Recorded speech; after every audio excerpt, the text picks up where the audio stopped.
Halo Infinite. How can I describe this game in a couple of words? Well, that's easy.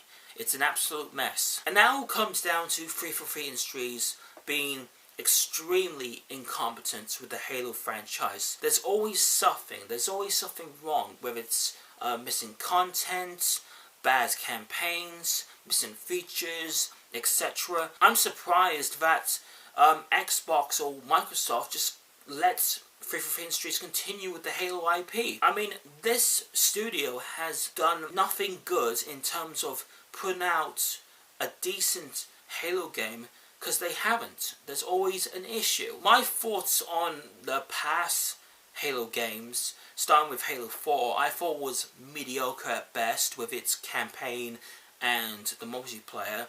The only thing I liked was the story between Master Chief and Cortana. That whole relationship I thought was very, very well put together. And then we have Halo 5 Guardians, which at the point was probably the worst Halo game I've ever played. The campaign sucked. The multiplayer was okay at first, but with the whole microtransactions, just really hindered my enjoyment of just playing this game. And now we have Halo Infinite, which, once again, 343 Industries has failed to hit the mark of putting out a decent game. Shitty campaign, missing content, missing features, etc.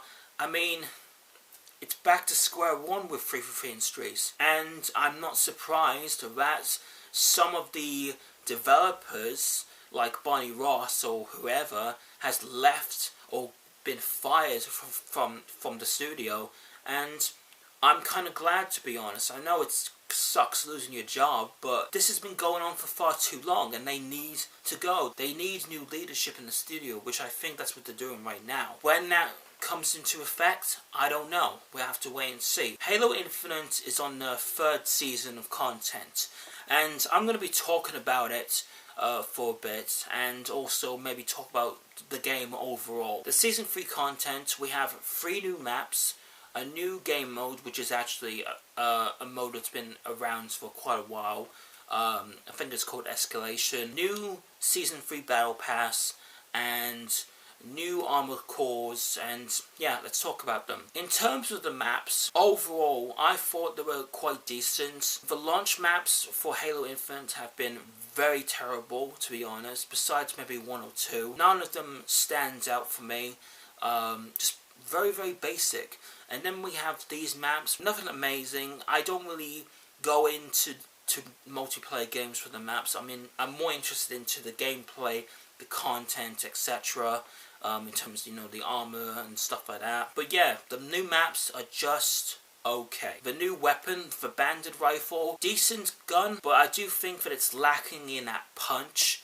And also that range as well. There's a little bit of controversy regarding this gun and why 343 Industries chose this weapon to be the new gun coming to this game. The reason being is that it all comes down to how they're going to monetize it. For some reason, I don't like the customization in this game, because it's very strict of what you could do. It's very specific, like you can only change the shoulders on your Spartan. The weapon customization and vehicle customization, I'm fine with, but it's a little bit odd that you can only customize UNSC weapons and vehicles. You can't customize Banished or Covenant vehicles or weapons for some reason, and probably that's why we are seeing the Bandit Rifle as the new weapon for this game, because they chose to only monetize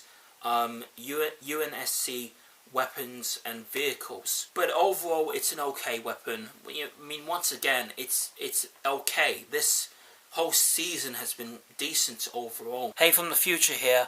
I forgot about one thing, and that is the shroud screen, which is basically a bubble that you can't see in or out of it. At first I thought it was like a protective shield, like I saw in, I think it was Halo 3, I think. But that's not the case. It just basically, you just can't see in it or out of it. And, yeah, if it was like a shield, a shield bubble, I think it would have helped more better. But all it just does, you just can't, see your enemy in or out.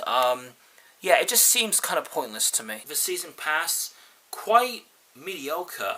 There's not much content in it, but makes me want to say that, like, oh, I want to get that. And with other season passes, there's always something that I'm looking forward to add to my Spartan. But in this, yeah, it just doesn't really hit the mark. And there's a controversy, once again, regarding the art style of Halo. Halo fans are very picky on what they want. They want the old school stuff, like what Bungie used to do. Like, for example, the helmets. Some of them look very Halo 5-ish or Halo 4-ish or whatever. I don't mind them, honestly. I'm not bothered with what the helmets look like. Like, oh, they don't match the Halo art style, this and that. It's too futuristic and whatever. I don't care about that.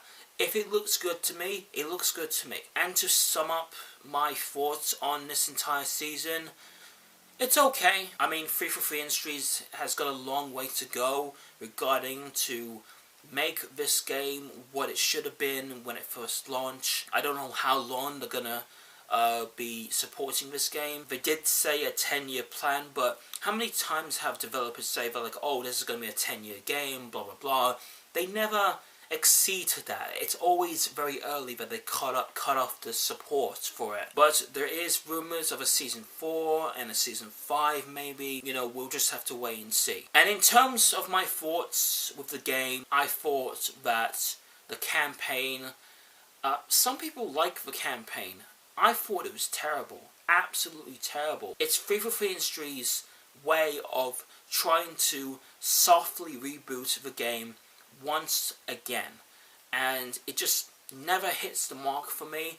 The gameplay is fine, the multiplayer at this point is fine, but the campaign, the story, characters, etc., just absolutely terrible. I did appreciate the whole open world stuff, but even that's lackluster. As for the other stuff, I've never played around with the Forge mode.